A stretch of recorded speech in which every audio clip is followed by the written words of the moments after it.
I'm Roseanne And I'm Chef Amanda with All Points Yacht Sales, and this is Nautical Nibbler. Easy, elegant, enjoyable aboard beautiful boats. Real life on the water. Roseanne here with All Points Yacht Sales aboard a 2024 Jeanneau 349. So let's get started and see what Amanda has in store for us today. So first we're going to measure out 240 grams of flour, all-purpose. Okay, so you said that you were going to measure in grams. I am. Yeah. So how does that convert? It converts easily over. You can find any conversion online, but this is 240 grams of flour, or 1 3/4 of a cup. These great little containers that fit over here. Now, if you don't have a nice fancy measuring thing like you got there, we can just do the cups like you you just mentioned. do the cups. Yeah. To this bowl one, we're going to add the baking soda, which we have up here. There we go. And our measuring spoons are down here. So now we're going to measure the baking soda into the flour in the smaller bowl. It's just 1/2 teaspoon. Make sure you level it off. And just add that in there, and then we'll whisk that together and set it aside. Whisk it together. So I see that you're using a whisk. Mm-hmm. I always just use a fork. Does it make a difference? No, you're just trying to spread the baking soda out so that it mixes in well. That's Okay. it. So that's great. So you don't necessarily have to have a whisk. You can just use the fork and mix it all. Absolutely. Or your hands. Whatever you have, right? Whatever you have is fine. Baking is not as fussy as they make it out to be. Sugars as well. So if you're using a scale, you'll put your bowl on and you will zero it out. Otherwise, you will measure out 1/2 cup of white sugar and 3/4 of a cup of brown sugar. Again, I like to use weights. It's just easier and less dishes. All right, so this is the white sugar, and that's 100 grams. I'm just gonna measure that out. I love these containers. Aren't those containers great? Great. And they store so nice everywhere. All right. So then zero out the scale again, and 3/4 of a cup of brown sugar, or 150 grams. So since you do it this way, I think it's really great. So if you accidentally put a little bit in, you can always just scoop it right back out. Yeah, scoop it right back out. Super easy. It's cleaner. And with brown sugar, sometimes it's how hard you pack it in there. So if you weigh it by the grams, it's just easier. Now, do you have to have a super fancy one like that? I've seen some ones that are like, so it doesn't really matter, just Not whatever at all. works. Just a little scale. As long Yeah. as it measures up to like 1,000 grams, you're good to go. Okay. Okay, all right. All right. And so now we are going to add our eggs and our vanilla in this measuring cup here. It uses an egg yolk and an egg. So just add the egg whites to your omelet in the morning. Okay, and so we're just going to add the 1 egg yolk to this, and just separate your egg out. If there's lots of ways you can do this, you can separate it into your hands. I like to just use that. And I always measure my eggs into a separate container and not straight in, just in case you get a bad egg. That's wise. All right. Especially when you're cruising. That was one of the big things that I found, Amanda, is that you would buy eggs that were not like, I don't know, refrigerated. Yeah.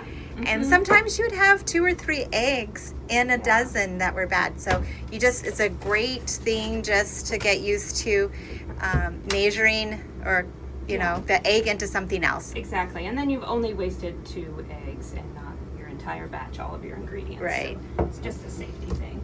All right, and then we're gonna add some vanilla. Your vanilla of choice. If you don't have vanilla, you can use rum, you can use whiskey, you can use anything. Or if you need to cut back on salt, you can add cinnamon and nutmeg to this, and that would also be delicious. I don't normally measure my vanilla, I just dump it in, but for your guys' sake, I will. It's 2 teaspoons. This is my favorite vanilla from Cozumel. I love this vanilla so much. So what makes that vanilla? Let me see what it is. So Not sponsored at all, but I like Los Cinco Soles. My mother-in-law brought it back for me from a cruise one time, and I fell in love with it. Mexican vanilla is just really, really delicious. It has like a nice bakey smell, like buttery and delicious. I like it a lot.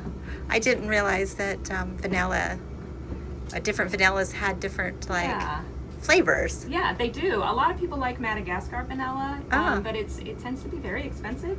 Whereas this one is a little bit less expensive, and I find it it smells so like baking to me. I love it. Oh, Maybe that's good I've to been know. using it. Maybe. So, maybe. All right. Okay, so now we have our eggs and vanilla here, our flour here, and our sugar mixture here. We're going to prep our butter. We're going to be browning it today in the pan over here. If you've never browned butter, it can be a little intimidating at first, but it really is kind of a fun little task. Just maybe keep kids away. So I know that a lot of cooking recipes have you just like put the butter soft into the sugar and one egg at a time, and then you mix it and you mix it. But browning does something different. It does. Yeah. So that's why I love this recipe, and why I thought it would be so great on a boat, is because you don't need a mixer and you don't need to cream. It's very easy. You just have a couple of bowls and a little pan on the stove. Yeah. So it's just really great, and then it also can keep, and you can bake off as you need. So it's a really lovely recipe for that. Oh, perfect. Okay, so now we're going to brown our butter. So you just have, so I use a really nice high quality butter. This happens to be Cabot, but any high quality butter or European butter is nice. You can use the cheaper butters, but then you want to up your vanillas, you want to up other flavors, because a lot of the flavor in chocolate chip cookies comes from butter. Oh, wow. So how do you know what is a good quality butter? It's all in the butter fat content. Okay, so you just cut the butter up into chunks, and then just to make sure that it's all melted a little bit. That it kind of melts almost evenly. Yeah. And so I'm using 1 3/4. So I already cut up one. It's in there, and now I'm doing the second one. It's not the whole, so I just cut in half to kind of do that. You could weigh it. I did put the on the recipe card. It is weighed. Okay. And then you're reserving about a half of a stick of butter back, and I'm going to show you why in a second. All right. Is that to cool the butter after you've browned it? Oh. Yeah. So there's in traditional kitchens, what you would do is you would brown this up, and then you would chill it in water or an ice bath. Well, that's not really practical on board. So what you do is you just can add butter and it'll cool it down, because you just want to stop that browning. Oh, okay. It's one of my favorite smells ever. Oh my gosh, I know. I love galley. I know. Really good. All right. There's nothing like cookie. Start to smell the butter. Can you already. smell that already? It's so good. And so it's going to go through a couple of stages. It's going to bubble a bunch, and then it's going to calm down, and then it's going to foam, and then it's going to recede. I like to keep it stirring so it doesn't splatter things. And see, so now we're starting to foam up on top. It'll go away, and then it'll get these big fat bubbles, and then the bubbles will go away, and you will see the butter fat will start to settle on the bottom and brown. And you just want to move those little globules down there so that they don't burn. You just want them to caramelize. See, so now we're all foamy. So that's stage 1. And now that foam has gone away. And if you need to, you're getting too splattery, just lift it up, put it back down, rather than messing with the flame. All right, so this is right after stage 1. It's getting a little hot, so I'm just lifting it up a little bit. Oh, it smells so good. Some hot butter. It's hot butter. It is hot butter. Oh, you can start seeing the brown. Okay, so now we have and you can see right here, right there. So bigger bubbles, so we're getting nice and close. Just keeping that bottom moving.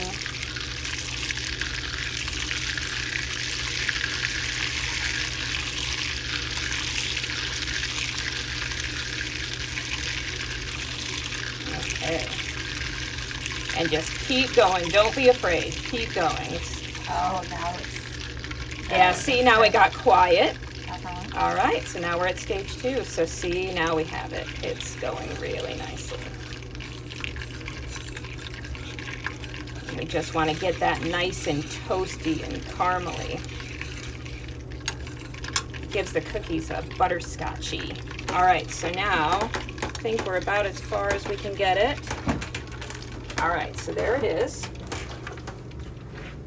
So I'll turn that heat off, and what I want to do is I want to cool this down so it stops browning. We add that butter down, that's going to drop the temperature. And she's all done.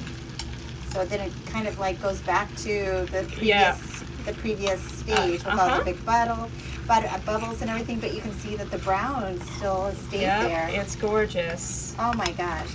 And the smell. So nice. Oh my gosh, Amanda. It's so delicious. It smells so good. I love this. I serve this over raviolis and stuff. Just browned butter. Just brown butter. It's oh my so gosh. good. All right, so now my butter's melted and I want to continue to cool this off, so I'm going to put it right into our thing here. Okay. So I know on boats we use a lot of plastic. So for this one you might want to use maybe like a stainless steel pot.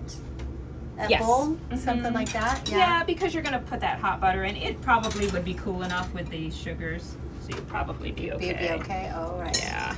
Okay, and you just want to give it a whisk and get out all those lumps that we had before. All right.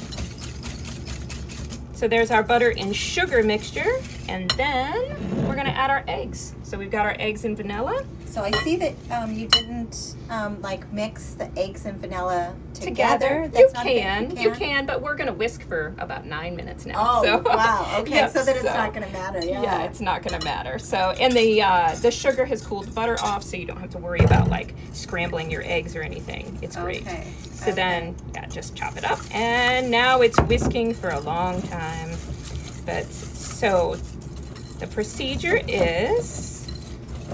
So you're going to whisk for 30 seconds, and then you're going to rest for 3 minutes.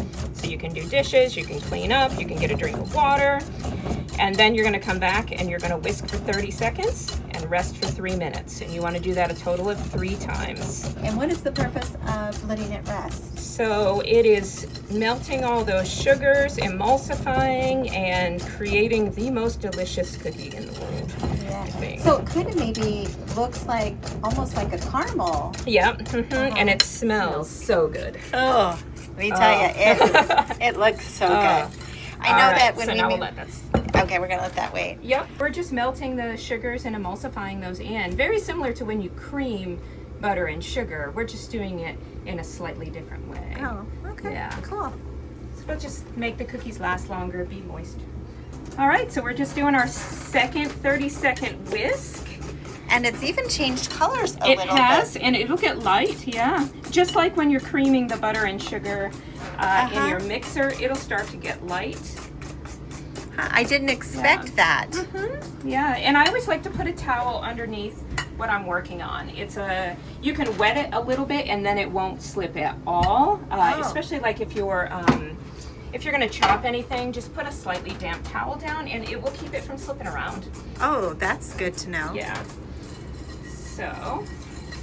So that's that. So now it'll sit for another 3 minutes and we'll come back to it. Okay. 30 seconds. See, it's nice and light. We don't have any lumps. And it actually looks thicker too. And it's thickening. Yep, it's thickening. So it's beautiful. Smells great. You know what? I probably could even just eat that with a spoon. Yep. Absolutely. Absolutely. All right, so our last thing is, this was our flour and baking soda, and we're just gonna add this in.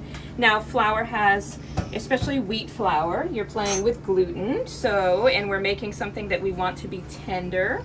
So we don't want to whisk this. We don't want to make it like tough, nasty cookies. We want delicate, beautiful cookies. So go soft and gentle, and we're just gonna go until it's just about all mixed in.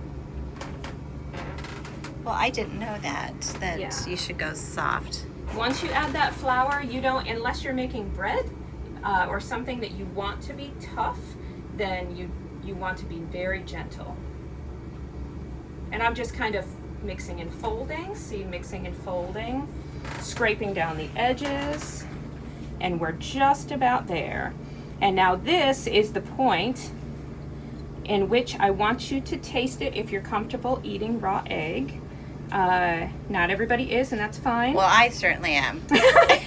So I want you to taste it now, because if you taste it now, you're gonna find out if you missed a sugar, if you missed your salt, if you forgot something. You're gonna taste it because it's not gonna taste like chocolate chip cookies. Okay. So now we're mixed. I don't want to keep mixing now. So we'll take my little baby spoon and we will just taste a little bit of it, right? Yeah. Mm. Yeah. Mm. Oh, that's delicious. We'll have to get a little scoop for Roseanne too. Okay, so it's delicious. It's good. We're good to go. I'm gonna add my chocolate chips now. Okay. And so the nice thing too at this point really is that it's all cool. It's all mixed, and so the chocolate won't melt in the Nope. with So, the yeah. browned butter. Yeah, so it's not gonna melt. We're gonna be good. And see how it's stiffening up like this? Yeah. Yeah, that's what we want. It's So- getting stiffer. Another question which I just now thought about is, because you've already melted the butter and did what you did, the browning and everything, then the cookie's gonna, I would imagine, would stay a little more thicker and plump in the oven too. They will, because I'm going to show you that we refrigerated some from yesterday, and they're going to hold their shape really well. Okay. Yeah. So do you think that you should refrigerate them before you cook them? It depends on how hungry you are. Oh, okay. So you can make them now, and they'll be a little bit thinner. And some people really love those thin cookies. Okay. So you can make it right this minute, and you'll have a nice thin crispy cookie if you let it sit and wait, which I like to let all cookies wait overnight.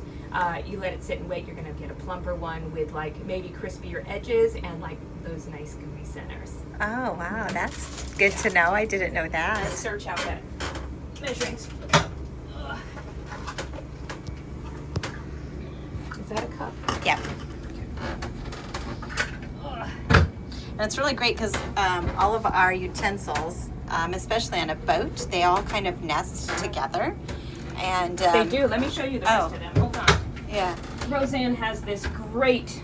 Look at this. This is amazing. Yeah, It's a so they- baker's dream. Yeah, they all nest together. Look at that. And right inside there, which I really like, is you've got all Some sorts. sieves. And, Yeah. So Mm. yeah, I love this. I have these on all my boats. I love this. I'm going to be adding this to my boat setup. All right. Just going to add our chocolate chip cookies. It is 1 1/4 cups. Some people just eyeball this. That's fine. Whatever you have. And so a tip. So I'm using some fairly nice chocolate. This is Ghirardelli chocolate. It's pretty good. What if you are traveling and you can't find really good chocolate? Or what if you have a little bit of this, a little bit of this, a little bit of this? Just mix it all together. Okay. The lower the quality of chocolate, the more you mix it, the higher quality it will taste in the cookie. All right, so I'm actually measuring this. Usually I would just dump it in. I would just dump it I all would just in. dump it in, and my husband would want me to dump all of that. Me too. That's me. All right, so now we have our chocolate chips, and we're just gonna fold those guys in there like that, and see how nice and stiff that has become. It's great. Nice and scoopable. And if it's not, if you go to make these cookies and you get to this stage and it's still a little runny, just throw it in the fridge and let it set up for a second, and then it will be. All right, so again, we don't want to mix it too much, and we're going to set that there. All right, so I made these guys yesterday, and so they are nice and chilled, and I can show you about the size that you want to go for. I've got nice clean hands, so this is fine. All right, so you just want, like, it's 2 tablespoons about. If you have one of those handy dandy little scoopers. I don't think a lot of us are gonna have that on board, but if you do have a scooper, you can use it. Otherwise, you can use just the a tablespoon and just scoop it out. And I'm gonna show you that. And just scoop it out. Oh, that looks great. All right, so now, So do you ever put anything on the tray? I just store my cookies with my parchment, and then I always have it. Well, that's really handy. Yeah. So like I said, we're going to do a tester to see how the oven is reacting and how hot it is. So we'll just do 2. One for you, one for me? Yeah, we'll take it for the team and we'll try it for you. All right. Turned on our oven here, and you can peek inside. See there, lots of space. All right, and there is no dial here. So at home, you're gonna have a temperature gauge. So this is gonna be probably around 500, and this is gonna be about 200. And you just wanna put it right in the middle, give it a little test and see how it's doing. So I always like to test 1 or 2 cookies anyways, just to see how the oven is doing, because they all bake differently, and then you get to eat them. You can just, like, if it's just taking too long, you can raise the temperature, you know, what have you. And then Roseanne was talking about if you're going to do something that's sensitive to heat, because this isn't so specific, you can put what's called a heat sink in here. And if you have an old cast iron, you just put the cast iron down here at the bottom, and then you just put your food right above it, and it will just kind of radiate the heat around and be more gentle. So, all right, and that's all you have to do, straight out of the fridge and right in, and it should be fine. So we're gonna try it. Normally in a home oven, it's gonna be 5 minutes. Give it a rotate 5 minutes. We're gonna see what it is here. All right. Look at how cute it is. All right. Okay, and I need a timer. So we'll Kitchen set it. timer, 05, and start. Okay, you All had right. mentioned that you rotate the cookies. And Absolutely. So why is that? So if you think about an oven or any heat source, it's all coming from, we have this flame down here, and it's heating the pan from the bottom. And we have, the door is here, so some heat is going to be let out. So you're gonna have hot spots and cold spots in your oven. So always halfway through baking anything, open it up, rotate it around. Front to back, side to side, whichever way you can rotate it, give it a rotate, and you'll notice that everything cooks a lot even. So even if you have what you had called about earlier, that heat sink, Yeah. you still do that? Absolutely. You still do? The heat sink does help a little bit, but you're still gonna have hot spots in your oven. Okay. Absolutely. Yeah. All right. Well, I didn't know that. Yeah, and if you have 2 pans in here, you're gonna wanna rotate both. You're gonna swap them, Right. because all that hot heat is coming from the bottom, Uh-huh. and then you're gonna also rotate them. Okay. Yeah. Wow. Yeah. I've cooked double stacked before Yeah. on the boats, like for making a special dinner or something like that. I've double stacked in ovens. Yeah.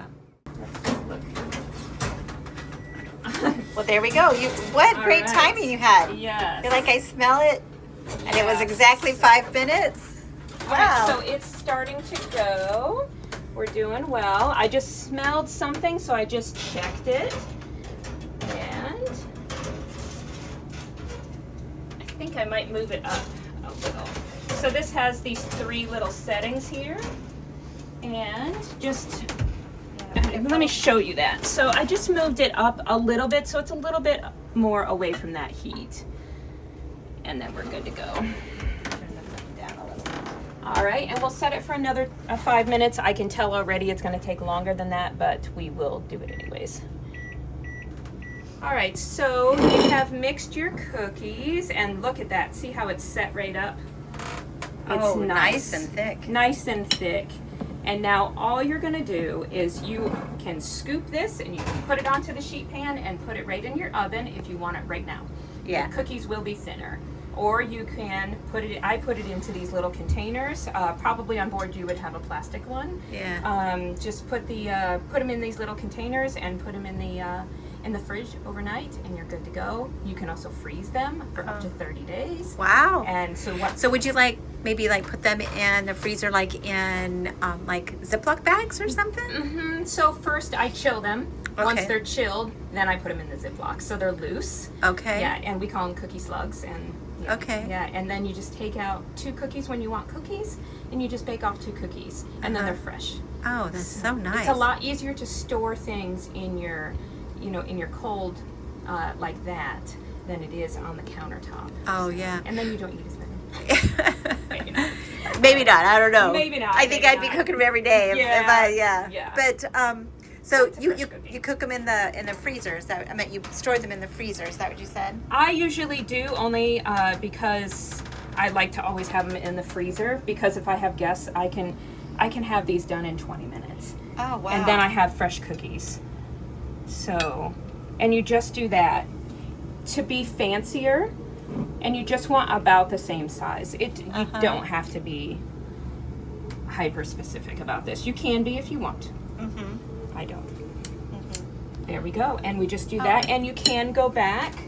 Make sure I don't need my hands real quick. You can go back. See, I can even touch this. And you can roll it into a little ball. And then chill that down, and once it's chilled, you can put it into the Ziploc bag and put it in the freezer, or you can keep it in your fridge and just pull them out. Because I'm gonna keep making these cookies. Okay, I have another question. Okay. So, sometimes you're in a hurry, even though you do live on a boat and you're traveling, but sometimes you still you don't have maybe quite as much time as you might like. Okay. Is it okay, or how would it work if you just like dumped the whole batter and made like a pan cookie? Absolutely. You want a cookie cake? Yes. Absolutely. Take this whole thing, or your cookie slugs, let them warm up, but just take this whole thing, press it into a cake pan, and I would line it with parchment. Okay. Press it into a cake pan, put this down much lower. So we're at 375, or about 3/4 of our heat here.